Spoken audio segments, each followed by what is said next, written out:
주옵소서. 예수님의 이름으로 기도 올려옵나이다. 주의 이름으로 환영하고 사랑하고 축복합니다. 우리 지명자와 목사님, 김영세 장로님, 그리고 전사월 목사님, 우정국 목사님도 고난 주간에 남다른 하늘 은혜가 더 있기를 주의 이름으로 간절히 소원합니다. 미국의 샌프란시스코에서 마린반도까지 있는 다리를 우리는 금문교라고 얘기합니다. 근데 금문교의 길이는 2,825m 혹은 27m가 되는 긴 다리입니다. 근데 그 다리는 로프 연결된 세계의 최장의 다리입니다. 1933년도에 공사 시작해서 37년도에 끝났는데 무려 그 공사하다가 70명이 물에 빠져 죽었습니다. 그런데 지금은 그 다리가 완성돼서 수많은 사람들이 그 다리를 건너가면서 일도 보고 관광도 하고 있습니다. 주님은 우리와 하나님 사이에 다리를 높이기 위해서 죽으셨습니다. 오늘 우리 강대사의 왼편에 있는 그림, 저 그림이야말로 주님께서 우리를 왜 돌아가셨으며 십자가의 의미는 무엇인가를 우리에게 잘 설명해 주고 있는 그림이라고 생각합니다.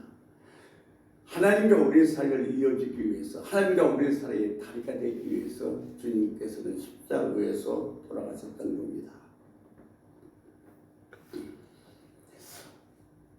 주님께서 예루살렘에 입성하신 근본적인 목적은 십자가를 지시기 위함입니다. 그러면 십자가에 담긴 의미는 어떤 의미일까요? 주님이 주신 십자가는 어떤 의미이며 우리가 지어야 될 십자가는 어떤 의미인가를 같이 한번 생각해 보면서 오늘 종료주의 같이 은혜를 나눌까 합니다. 종료주일은 부활 전주일로서 말하며 고난주간의 첫째 날이 되기도 합니다. 그런데 말씀을 이해하기 전에 먼저 종료주일에 대한 사전 지식이 있으면 좀 더 쉽고 깊게 종료주일을 이해할 수 있을 것 같습니다. 먼저 왜 그날을 종료주일이라고 했는가를 한번 생각해 보려고 합니다. 죄송합니다만 종료주일을 헬레아로 쿠리아케 피직스라고 얘기합니다. 이 피직스는 종료나무라는 뜻을 갖고 있고 쿠리아케는 주님의 날이라는 뜻을 갖고 있습니다. 주님의 날을 의미한다는 의미에서 종료주일이라 부르기 시작했고, 이날에 예수님께서 십자가를 앞에 두고 에르사렘으로 입성하실 때에 무리가 종려나무를 흔들면서 호산나 호산나 다윗의 자손이 호산나 찬송하면서 예수를 영접한 것을 기념하여 오늘날에도 이날을 종료주일이라 기념하며 예배드리고 있는 것입니다. 또한 환영의 도구가 뭔가 하냐면 종려나무 가지였습니다. 종려나무는 대추 야자를 일컬이는 말로서 맛이 꿀과 같이 달아서 그것은 아주 귀중한 식량으로 쓰이기도 하고, 또한 나무즙은 원기를 북돋는 음료가 되기도 했습니다. 줄기는 목재로 사용됐고 잎은 답이나 아니면 즙을 덮거나 바구니를 만드는 재료로 사용되기도 했다고 합니다. 또한 나무가 불에 타거나 벌목이 돼서 그릇투기만 남아도 다시 싹이가 나는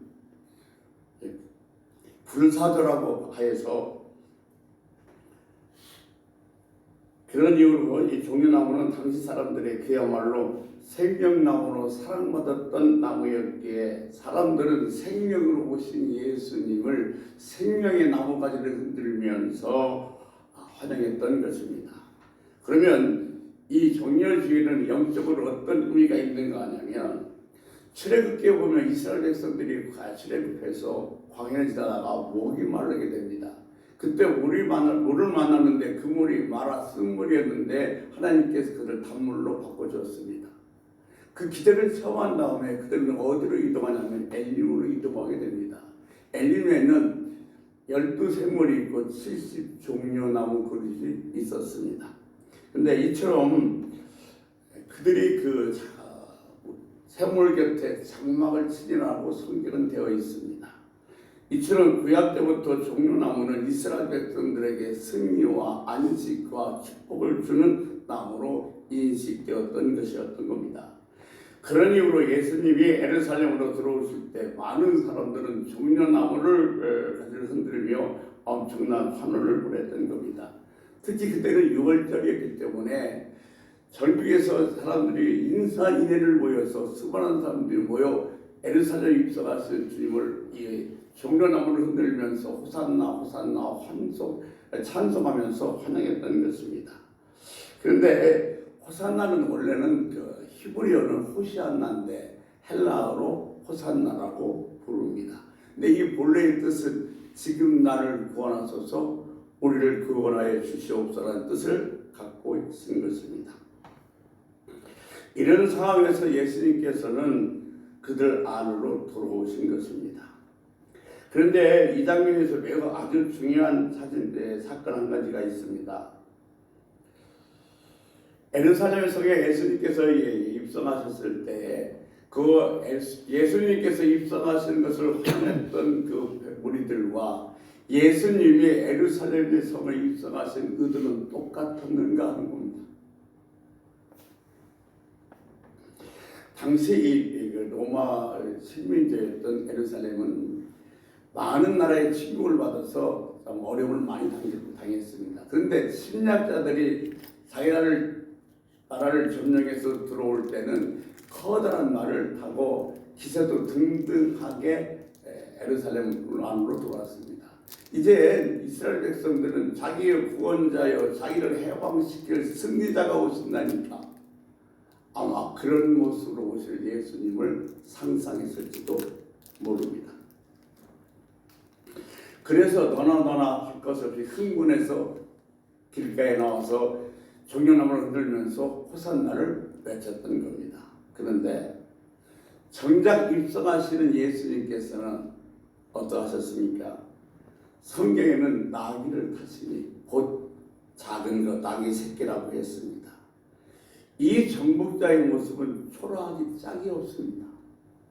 커다란 말을 타고 아주 당당하게 등장하는 것이 아니라 초라하게 짝이 없는 나귀 새끼를 타고 입성하신 예수님의 모습을 보면 정말 예수님께서 진정히 예루살렘 성에 입성한 목적이 무엇일까를 우리들에게 잘 말해주고 있는 겁니다. 마태복음 20장 18절에서 19절에 보면 주님께서 말씀하십니다. 내가 예루살렘에 들어가면 대제사장들과 서기관들에게 넘겨져 조롱을 받고 십자가에 못 박힐 것이라고 말씀하셨습니다.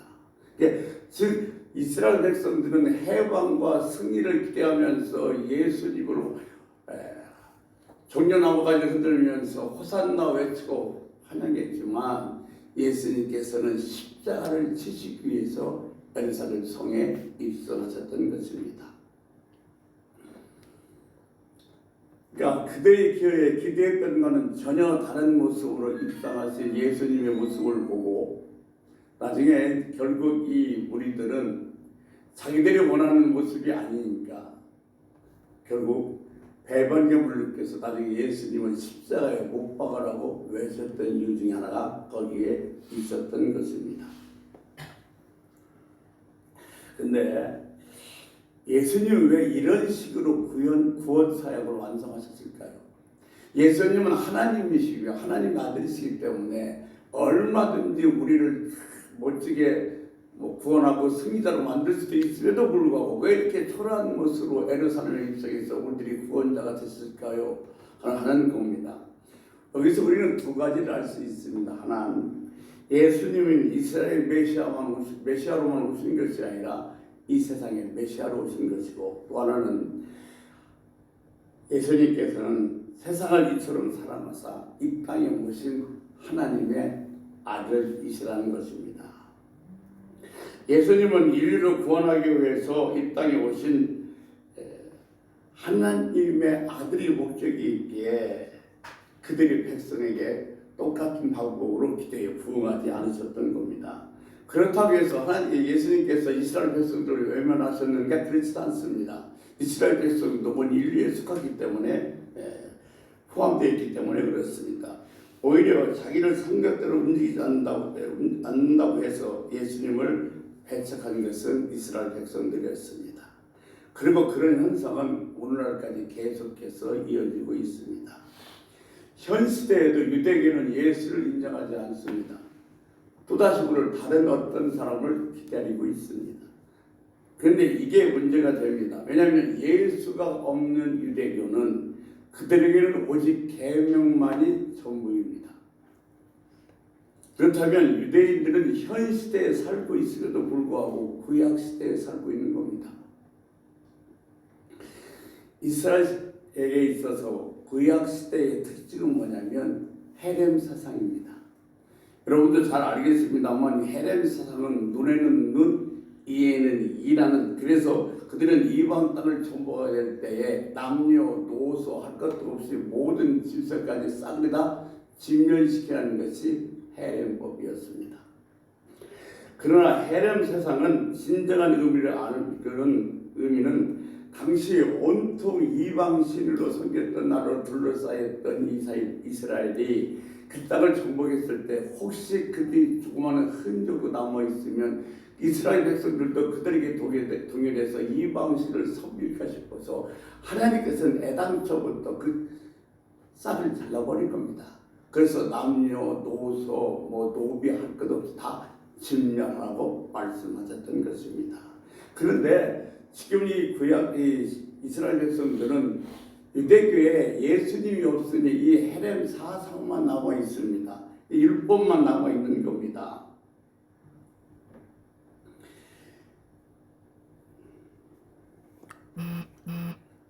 문제는 이스라엘 백성들에게는 지금까지도 헤렘의 정신을 모른 채에 헤렘의 행위만 고집하고 있다는 겁니다.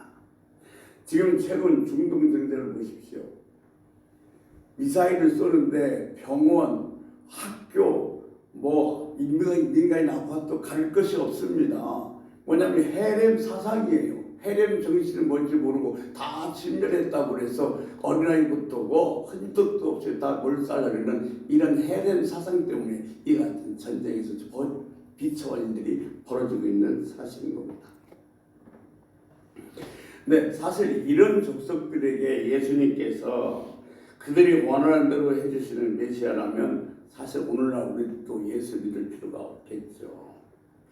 그래서 이런 맥락에서 올해도 또 한 번 종료주를 맞이하는 우리는 이제까지 우리들의 믿음을 다시 한번 되돌아보는 시간을 갖기를 원합니다. 여러분, 바라는 일들 중에서 내가 원하지 않는 대로 될 수도 있습니다. 내가 기도했는데 기도하는 대로 이루어지지 않을 수도 있습니다. 그럼에도 불구하고 우리가 알아야 될 것은 하나님께서는 우리를 사랑하신다는 겁니다. 당장에 내가 원하는 대로 되는 것이 없고 당장에 내가 생각하는 대로 되는 것이 없다 할지라도 근데 궁극적으로는 하나님께서는 나를 복되게 하시는 것이 하나님의 뜻이라는 사실을 우리는 꼭 기억해야만 할 것입니다. 이를 위해 하나님께서는 단계적으로 구원을 이루셨습니다.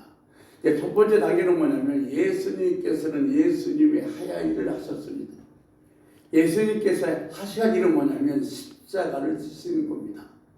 예수님께서는 십자가를 지시는 말미암아 우리를 대신해서 구원의 사역을 감당케 하셨고 그 구원의 길을 열어주셨고 그 다음에 우리들이 해야 할 일은 뭐냐면 우리는 예수님을 믿고 무엇이든지 원하는 대로 예수의 이름으로 구하게 하신 겁니다. 이것이 예수님께서 우리에게 주신 구원의 단계인 겁니다. 이 과정에서 우리가 주목해야 할 부분이 바로 오늘 본문에 기록된 새끼에 대한 이야기입니다. 낙이 새끼에 대한 이야기. 자, 2절 말씀에 보면 이렇게 기록되어 있습니다. 오늘 본문 말씀 2절 같이 한번 보겠습니다. 이르시되 너희는 맞은편 마을로 가라. 그리하면 곧 너희 나귀와 자기 새끼가 함께 있는 것을 보리니 풀어 내게로 끌고 오라. 아멘. 여러분, 한 가지 물어보겠습니다. 예수님은 지금 예루살렘에 입성하는데 몇 마리 나귀를 동원하셨습니까? 2마리입니다. 애매하죠. 많은 사람들 생각할 때는 주님께서 나귀 새끼를 타고 입성하셨으니까 나귀 새끼 한 마리만 간 걸로 생각하고 있는데 7절에 보면 나귀와 나귀 새끼를 가지고 주님께서는 예루살렘 성에 입성하심을 알 수 있습니다. 근데 그렇다면 또 하나의 또 질문입니다. 예수님께서 나귀 새끼를 타고 예루살렘에 입성하셨습니다. 그러면 나귀의 어미는 아무 타지 않고 뒤에서 그냥 따라왔다는 겁니다. 그렇다면 왜 주님께서는 구태연하게 나귀 새끼를 타고 가시면서 뒤에 나귀의 어미를 따라오게 하셨을까요? 하는 의구심인 것입니다. 거기에는 다 이유가 있습니다. 예수님 무슨 이유로 나귀 새끼를 타고 가면서 나귀 어미를 뒤에 따라오게끔 하셨을까요? 어느 날 한 기업에서 홍보를 하는데 이런 광고를 하더라고요. 주기에 중역들이 회의를 하는데 그 회의실에 의자 하나가 비어 있습니다. 근데 그 의자의 이름은 뭐냐면 소비자복입니다. 그래서 주역회의에서 뭔가 결정이 나면서 결정을 내릴 때에 누가가 하나가 그 의자에 앉아서 소비자 입장에서 묻고 대답하면서 나중에 그것을 결정한다는 의미로 기업 어떤 그 이미지 광고였습니다만 참 대단히 괜찮은 광고라고 생각한 적이 있습니다. 그렇다면 예수님께서는 아무도 타지 않는 어미 나귀를 왜 뒤에 뒤따라오게끔 하셨다는 겁니다. 이 어미 새끼의 빈 자리는 하나님을 위한 것이었습니다. 한번 여러분 생각해 보십시오. 이 나귀 새끼는 한 번도 누가 탄 적이 없습니다. 한 번도 밖으로 나온 적이 없습니다. 근데 예수님을 태우고 예루살렘 성으로 입성하는데 수많은 물들이 나와서 호산나 호산나 환호성을 지르면 이 나귀 새끼가 어떻게 됐겠습니까? 놀라서 벌떡 뜨든지 이거 큰일 났다가 아마 당황했을 겁니다. 그런데 뒤를 딱 되돌아보는 순간 뒤에 누가 있어요? 자기 엄마가 있는 거예요. 어미 새끼가 있는 거예요. 그러니까 몹시 당황했던 이 나귀 새끼는 뒤따라오는 자기 어미를 보면서 뭐요? 안심하게 되어져 있는 것입니다. 자, 이 예루살렘 성에 예수님이 입성하실 때에 거기에 있는 수많은 이들이 아우성이나 무슨 환성과는 전혀 상관없이 오늘 우리는 이 부분을 집중적으로 생각해 봐야 된다고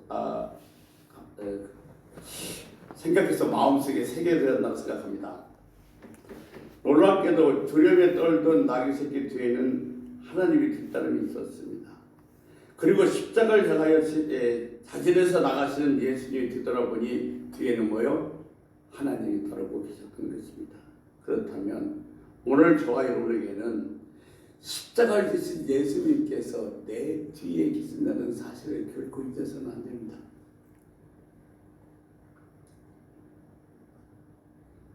여러분, 세상 사람들은요, 자기 뒤를 봐주는 사람을 보고 뭐라고 얘기해요? 뒷백이라고 얘기하죠. 백이라고 얘기합니다. 예, 나를 봐줄 괜찮은 사람만 있어도 백이 든든한데 우리 그리스도인들의 삶에 있어서 이 든든한 백은 누구일까요? 우리 인생의 백은 예수님이시고 하나님이십니다. 아멘. 그러므로 내 뒤에서 나를 도우시는 예수님이 계시다. 내 인생의 빈자리는 하나님이 채우신다. 이걸 결코 잊어서는 안 됩니다. 지금 여러분이 힘들어요. 벅차요. 괴로워요. 정말 당황스럽게 짝이 없습니다. 그래도 잊지 말아야 될 것은 내 뒤에서 내 인생을 도우시는 예수님이 계시다는 사실입니다. 우리가 살아가는 데 있어서 우리들의 가장 경장한 백은 내 뒤에서 언제나 든든히 나를 지키고 계신 예수님이신 줄로 믿습니다. 어느 목사님이요, 노인학교에서 이제 한글을 가르치다가 그 나이 드시고도 막 80, 70 이렇게 됐었으니까 이런 얘기를 했어요. 여러분은 우리나라 역사 중 가장 힘든 시기를 넘기신 분입니다. 일제 압박, 6.25, 또 고립고개, 4.19, 5.16 참 한 번도 겪기 힘든 그 어려운 순간들 여러분 어떻게 있겠습니까? 라고 묻자 한 할머니가 이렇게 대답을 하더랍니다. 예수님 때문에 살았죠. 예수님이 없어 나는 벌써 한강에 빠져 죽었을 것입니다. 내가 힘들고 고통스럽고 죽고 싶을 만큼 어려웠을 때 항상 내 뒤에서 나를 지키시는 예수님을 생각하면서 나는 살아왔고 지금까지 버텼습니다라고 이야기하더랍니다. 그 말을 들었던 목사님들 상당히 많이 은혜가 됐다는 거예요. 여러분 잊지 마십시오. 지금 내가 힘들고 내가 고달프고 내가 보잘것없어 보여도 내 뒤에는 나를 지키시는 예수님이 계시다는 사실을 말입니다. 아멘. 내게 오신 예수님께서는 문제를 해결해 주시든지 아니면 문제를 견디게 해주시든지 결국 나의 모든 걱정, 근심, 염려를 다 책임져 주는 분이신 줄로 믿습니다. 예수님을 나를 위해서 주셨고 예수님께서는 나를 위해서 십자가를 치렀고 나를 위해서 십자가를 남기셨습니다. 예수님은 나를 위해서 십자가를 치셨고 나를 위해서 남기신 십자가는 저와 여러분이 져야만 하는 것입니다. 여러분 오늘 우리가 부르는 이 찬송이 있지 않습니까? 죄짐 맡은 우리 구주 어찌 좋은 친구인지 걱정 근심 무거운 짐 우리 주께 맡기세. 주께 구함 없는 거로 복을 받지 못하네. 사람들이 어찌하여 아랠 줄을 모를까 그랬습니다. 여러분 엄청난 고민 또 내가 감당할 수 없는 문제 또 아픔 이것이 내게 다가올 때에 여러분은 어느 쪽입니까? 어찌하여 아랠 줄을 모를까에 속하는 사람입니까? 아니면 내 모든 염려, 근심, 걱정은 주께 맡기네에 속한 사람입니까? 누구나 다 있습니다. 내가 감당하기 힘든 어려움도 또 내가 어떻게 해볼 수 없는 그런 상황도 그런데 그것을 갖고서 어찌하여 아랠 줄 모르는 사람이 아니라 근심, 걱정, 모든 염려 주께 아닐 수 있는 거기에 속한 사람들이 되시기를 주의 이름으로 간절히 소원합니다. 아멘. 다시 말씀드리면 호산나 이제 우리를 구원하소서라는 외침입니다. 여러분 예수님은 지금도 우리 마음에 오셨습니다. 나의 인생의 해결자 나의 인생의 구세주를 믿으시기 바랍니다. 아멘. 그래서 우리는 언제든지 기도하던 중이나 아니면 찬양할 때도 호산나 예수님을 외칠 수 있어야 됩니다. 주님이 지신 십자가는 고난의 십자가입니다. 주님이 지신 십자가는 죽음의 십자가입니다. 많은 사람들이 십자가를 왜 싫어합니까? 고난이기 때문에 그래요. 우리가 뭐 좀 죄를 하든지 아니면 다른 사람으로서라도 희생 좀 하든지 뭘 하려면 고난이 없이는 안 됩니다. 반드시 고난이 필요합니다. 또 십자가는 죽음, 여러분 죽으라는 것은 내 목숨이 죽는 것이 아니라 내 승질, 내 자존심이 죽지 않고는 절대 그 십자가를 칠 수가 없는 거예요.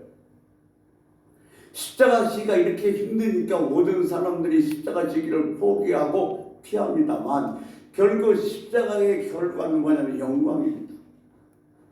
지금은 고난이지만 지금은 나를 죽이는 아픔이지만 그 뒤에는 빛나는 열리가 영광이라는 사실을 우리는 결코 잊어서는 안 될 줄 믿습니다.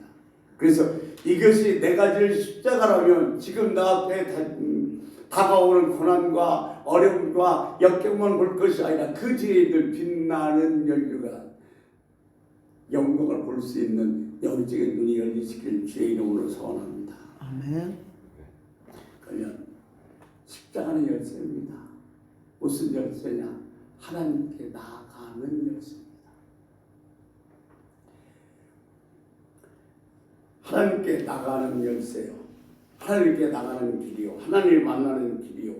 그분을 은축을 만나는 길이란 뜻이 바로 뭐냐면 십자가입니다. 이게 십자가 없이는 하나님께 나갈 수도 없고 하나님을 만날 수도 없고 하나님의 은축을 받을 수도 없습니다. 그러므로 우리가 살아가면서 이 십자가를 지는 것이 얼마나 귀한 일인지 모릅니다. 여러분들 잘 아시겠습니다만 예수님이 태어나신 베들레헴에 가면 예수님의 탄생을 기념해서 만든 교회가 있습니다. 교회는 되게 큰데 성지순례 때 저도 가봤습니다만 문은 딱 하나뿐이고 말 타고도 들어갈 수 없고 서서도 들어갈 수 없고 허리를 숙여보니 들어갈 수 있는 그 문 하나뿐입니다. 그 문을 그렇게 만들었던 이유는 뭐냐면 예수님께 나가는 길이 바로 하나님께 나가는 길이 예수님께 나가는 길이고 두 번째는 그 십자가가 바로 하나님께 나가는 열쇠임을 말해줍니다. 두 번째, 이 주님을 만나려면 교만해서도 안 되고 세상 계급으로도 안 된다는 의미에서 들어간 입구를 그냥 허리를 굽혀 들어가게 조그맣게 만들었던 것입니다. 여러분, 십자가, 주님이 주신 십자가, 내가 지어야 될 십자가, 이 십자가만이 하나님에게 나가는 길이고 하나님을 만나는 길이고 하나님의 은혜를 받는 열쇠임을 믿으시기 바랍니다. 두 번째, 십자가는 이웃이 되게 하는 열쇠입니다. 십자가는 원수 되었던 사람들도 이웃으로 만들어주는 게 십자가입니다. 그러니까 누구든지 남자나 여자나 나이 들었던 아니면 어린애이든 빈부의 차이 아니면 귀의 차이 어떤 것 상관없이 다 하나로 만들어주는 게 뭐냐? 십자가입니다. 여러분 이 십자가를 보면 수학적으로 보면 플러스 표시입니다. 더하기 표시입니다. 근데 저것이 우연한 일치는 아닙니다. 십자가는 이 세상에서 천국으로 들어가는 다리일 뿐 아니라 막혔던 담도 무너지게 하고 서로 끊어졌던 관계도 회복시켜주는 이웃을 하나가 되게 하는 다리입니다.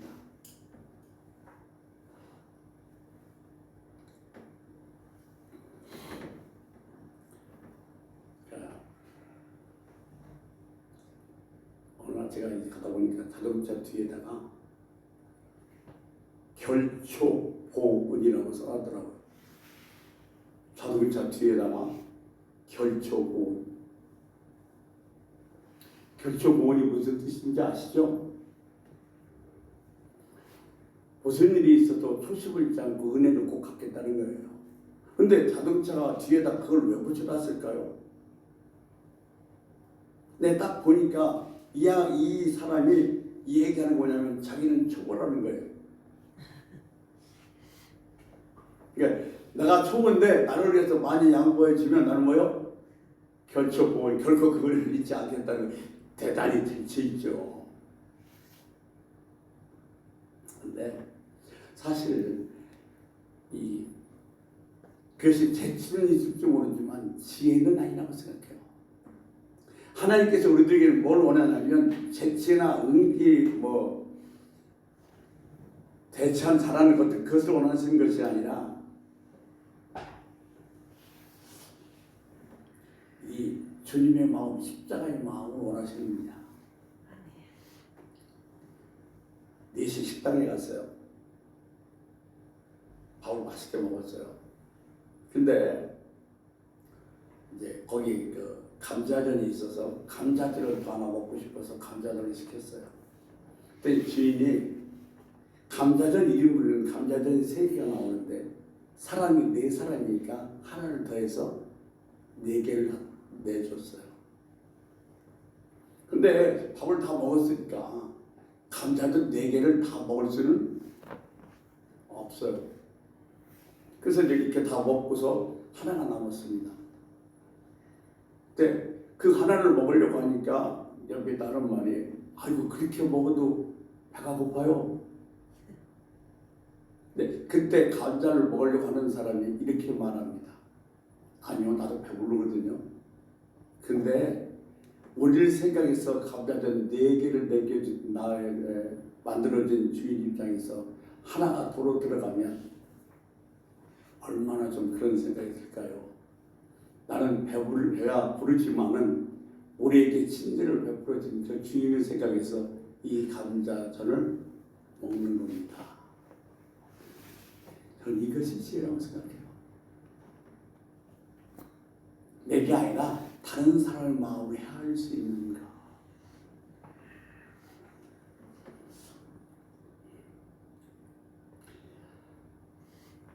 이것이 우리가 이웃이 되게 하는 것. 그래서 십자가는 배려로 말미암아 이웃을 하나가 되는 열쇠인 줄 믿습니다. 세 번째, 화목의 열쇠입니다. 지금 여러분 이 세상에서 가장 필요한 게 뭐라고 생각하세요? 교회가 됐든 세상이 됐든 나라가 됐든 간에 가장 필요한 것은 화목입니다. 지금도 다 인종, 종교적, 경제적 다 이해탄 싸움에 싸움이 번지고 있는 것이 우리가 살아가는 현실의 상황입니다. 그러나 십자가를 이들을 화목해 합니다. 십자가는 위와 아래를 연결해 줍니다. 하나님과 우리를 연결해 줬습니다. 십자가는 좌와 우위를 연결합니다. 전혀 다른 사상의 다른 사람들을 좌에서 우로 똑같이 연결해 주는 게 이 십자가입니다. 십자가를 모든 사람들과 화목하게 만들어주는 것이 십자가입니다. 주님께서 지셨던 십자가, 저와 여러분이 지어야 될 십자가가 바로 이 십자가입니다. 저와 여러분으로 인하여 많은 사람들이 화목할 수 있어야 됩니다. 나 때문에 내가 가는 곳마다 분쟁이 일어나는 것이 아니라 내가 가는 것 때문에 많은 사람들이 화목할 수 있는 화목의 제물이 바로 십자가입니다. 그 십자가는 주님께서 저와 여러분의 지라고 남겨주신 줄로 믿습니다. 사랑하는 성도 여러분, 십자가는 우리들에게 있어서 가장 소중한 것이고 가장 귀한 것이고 생명이며 소망인 것입니다. 종료주의를 맞이해서 이제 고난주간이 한 주간 시작되는데 내가 정말로 져야 될 십자가, 화목의 십자가 또는 용서의 십자가, 사랑의 십자가를 지어야 되겠다. 이렇게 마음을 생각하시면서 주님께서 저와를 남겨진 십자가를 기쁨으로 질 수 있는 우리가 있기를 소원합니다. 그래서 여러분 가는 곳마다 화목이 이루어지고 사랑이 이루어지고 기쁨이 이루어져서 하나님께 영광되는 복된 주의 백성들이 다 되시기를 주의 이름으로 축복합니다. 기도하겠습니다.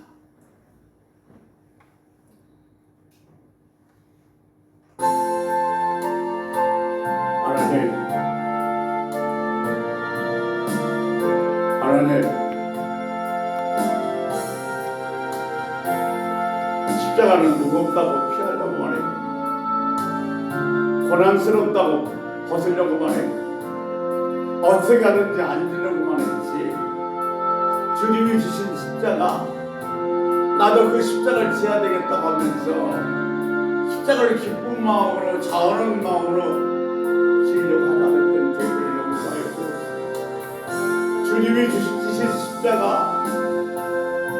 그리고 우리들에게 남겨진 그 십자가,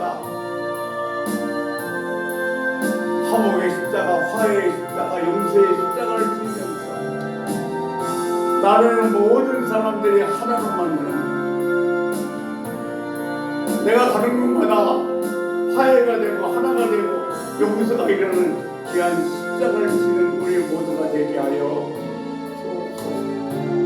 기쁜 마음으로 그 십자가를 질 수 있도록 은혜를 내려 예수님의